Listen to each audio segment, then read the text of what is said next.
Jangan lupa like, komen, dan subscribe channel YouTube TVRI Bengkulu, serta nyalakan lonceng notifikasinya.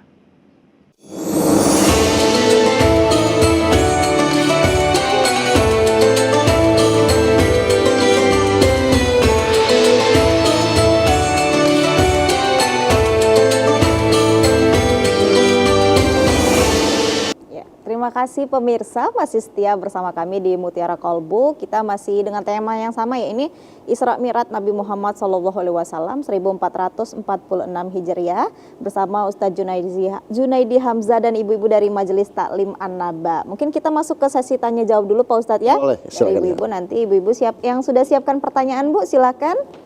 Boleh bertanya? Iya Ibu, langsung saja Bu. Assalamualaikum warahmatullahi wabarakatuh. Waalaikumsalam warahmatullahi Nama wabarakatuh. saya Ibu Nur, Pak Ustadz. Ya, Bu. Saya ingin bertanya, apa hikmah dalam peristiwa Isra Mi'raj? Ya. Waalaikumsalam warahmatullahi wabarakatuh. Waalaikumsalam. Langsung kita jawab. Ya, langsung saja dijawab Pak Ustadz. Bu Nur, apa hikmah dalam peristiwa Isra Mi'raj? Yang pertama, tidak banyak ayat yang dimulai dengan kata subhanallah. Itu. Kenapa Allah tidak mulai dengan alhamdulillah? Kenapa Allah tidak mulai dengan astagfirullah? Kenapa Allah mulai dengan subhanallah? Hikmah pertama, ingin menunjukkan kepada kita bahwa ini peristiwa yang luar biasa, tidak pernah terjadi sebelumnya dan tidak akan pernah terjadi sesudahnya. Satu.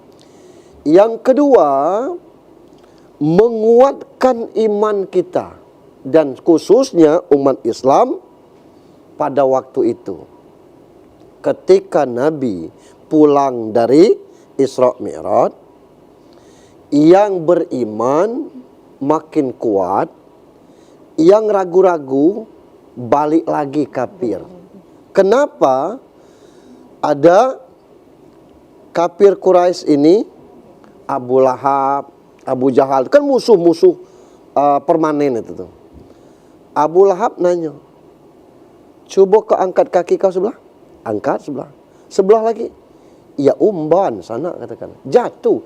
Nah kalau kau tegak kaki dua tidak pacak, macam mana kau terbang dari Mekah ini ke Palestina, apalagi ke langit? Kau ni ngayal, stres gila kau ni. Nah, akibat provokasi ini banyak yang keluar lagi dari Islam dan percaya kepada Abu Lahab ini. Abu Bakar bergelar As-Siddiq itu karena dia yang membenarkan. Kata Abu Bakar, kalau di belakang ini ada musuh, kata Muhammad, padahal tidak ada musuhnya, maka aku yang akan membenarkan kalau Muhammad ngomong. Artinya bahwa Muhammad tidak pernah berbohong sepatah kata pun dari kejadian itu. Nah, itu nampaklah siapa yang beriman yang sebenarnya, siapa yang kembali murtad lagi. Itu hikmah bagi kita. Kita sudah cerita tadi, andai kata tidak ada wasilah solat ini, jalan apa kita mengadu kepada Allah Subhanahu wa Ta'ala? Itu bagi kita, maka Allah perintahkan kepada kita solat. Yang berikutnya, kita mengakui bahwa kita ini bertuhan. Nah, cara bertuhan masing-masing agama itu ada. Beda-beda. Kalau Hindu diatur caranya seperti ini, keyakinan Hindu. Iya. Kalau Buddha keyakinannya seperti ini Buddha. Nah, kita Islam tidak haji itu tidak kafir, Bu. Iya. Tidak puasa tidak kafir. Berdosa aja tidak zakat tidak kafir. Tapi tidak sholat, bainar rajul wa bainal kufra tarku sholat. Beda kafir dengan muslim itu sholat. Walaupun KTP-nya 15 Islam semua, kalau tidak sholat, mohon maaf, di mata agama kita itu dikatakan kafir. Nah, tentu banyak hikmah-hikmah yang lain dari sebalik peristiwa Isra Mi'raj ini. Dan di antara bagi orang-orang yang punya kemampuan lebih, maka dia mengkaji bagaimana peristiwa ini dari sisi kimia, fisika, itulah muncul buku terpesona di Sidratul Muntaha.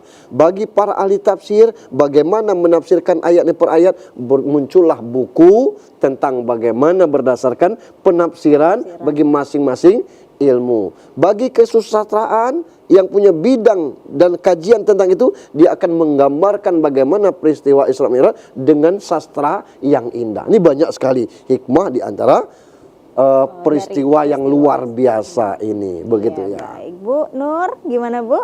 Jelas ya. Ada lagi yang ingin bertanya, Bu? Silakan. Bismillahirrahmanirrahim. Assalamualaikum warahmatullahi wabarakatuh. Waalaikumsalam warahmatullahi wabarakatuh. Pak Ustadz begini, kan Dengan Ibu siapa nih Bu? Oh ya. Ibu Elmi Ya, Yanti iya Bu Elmi. dari Masjid Taklim Anambas, Anambas. ya. Pak Ustadz begini, Isra Mi'raj itu yang kan perjalanan Nabi Muhammad SAW dari Masjidil Haram ke Masjidil Aqsa Ya. sampai ke langit ke-7. Ya. Nah, di situ kenapa waktu Isra Mi'raj itu dari Masjidil Haram langsung ke langit ke-7. Begitu Pak Ustadz. Mengapa harus Mohon singgah dulu Bu ya? penjelasan. Iya. Mohon penjelasannya, terima kasih. Assalamualaikum warahmatullahi wabarakatuh. Waalaikumsalam warahmatullahi wabarakatuh. Boleh Ya. saja langsung dijawab Pak Ustadz. Si kita sudah katakan dari awal tadi, perjalanan ini ada 2 sesi. Sesi yang pertama tuh Haram ke Aqsa, dari Mekah ke Palestina. Pertanyaan Ibu tadi unik dan bagus. Mulai mungkin pertanyaan, kenapa tidak langsung dari rumah? Langsung ke langit Pak. Kenapa dari masjid startnya? Ya, dari Masjid Haram ke Masjid Aqsa begitu. Nah, kan bisa saja dari rumahnya langsung. Kenapa? Masjid itu rumahnya Allah di atas bumi Allah ini. Itu. Tempat sebaik-baik tempat di muka bumi Allah ini adalah masjid. Seburuk-buruk tempat kata Rasul adalah pasar. Jadi kalau ibu galak ke pasar, ke tempat yang buruk. Nah itu. Nah ini, jadi masjid itu punya kekuatan yang luar biasa. Mohon maaf, orang itu kalau dia tidak ada beban, tidurnya gampang ya. Asalnya Anda tidur. Tapi coba kalau orang ada masalah, jam 2 belum nak renung dulu. ngapa? Karena itu masalah tadi. Itu uniknya. Nah, masjid ini menghilangkan segala masalah. Ngapa? Orang sholat Jumat itu jam 12, Bu. Ngapa begitu khatib Assalamualaikum Apa artinya? Hilang masalahnya di masjid itu. Orang yang tidak ada beban, tidak ada masalah, itulah. Tapi kalau orang banyak masalah, sulit tidur. Artinya apa? Kekuatan masjid ini luar biasa. Itu masjid ke masjid. Lalu sampai ke langit ke-7. Untuk apa? Jibril sebatas Sidratul Muntaha. Itu di ayat. Kata Jibril, aku sebatas ini. Lah terus kau harus naik ke atas tuh. Mustawa, bukan Mustafa. Kalau Mustafa orang selalu berujung. Itu. Mustawa. Itu. Lalu saya dengan siapa? Buruk. Jibril tidak kuasa sampai ke langit ke-7 itu. Istilah kita langit ke-7 ya, sampai ke Mustawa itu. Jibril hanya batas Sidratul Muntaha. Nah begitu sampai ke Mustawa, yang pernah saya baca, Nabi terpesona, bergetar lidahnya berucap at-tahiyatul mubarakatus sholawatut thayyibatul lillah. Segala kemuliaan, segala kesempurnaan berpulang kepada Allah Subhanahu wa taala. Allah balas itu. Assalamu alayka ayuhan nabiyyu wa rahmatullahi wabarakatuh. Selamat wahai Nabi Allah, engkau Muhammad, Allah merahmati kamu. Apa jawab Muhammad? Ngapunya tidak jawab assalamu alayya. Itu ketinggian akhlak Nabi. Selamat atas aku, dia tidak lupa diri. Assalamu alaina jawabnya. Selamat atas kami. Siapa kami? Dia buruk Jibril.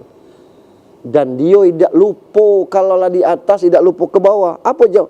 Wa ala ibadillahi solid. Dan atas hamba-hamba Allah yang soleh. Di situ Nabi mendoa kita langsung dapat Allah. Itulah kenapa sampai langit ketujuh itu. Belum lahir kita didoakan oleh Nabi kepada Allah langsung, wa ala ibadillahi soleh, wa atas hamba-hamba Allah yang soleh. Dan itu tidak diperkenankan kepada seluruh nabi dan rasul yang lainnya, hanya kepada baginda Rasulullah sallallahu alaihi wasallam. Itu makanya sampai situ. Apakah Nabi melihat Allah? Penafsirannya macam-macam. Tapi ada yang mengatakan bahwa Allah itu tidak bisa dilihat langsung. Gitu. Jadi gitu Bu ya. Terjawab Bu? Ya baik, kita bisa lanjutkan kembali sesi tanya jawabnya setelah jeda iklan Pak Ustadz ya, Ibu-ibu. Pemirsa TVRI Bengkulu Mutiara Kolbu akan kembali lagi setelah jeda pariwara berikut ini, tetaplah bersama kami.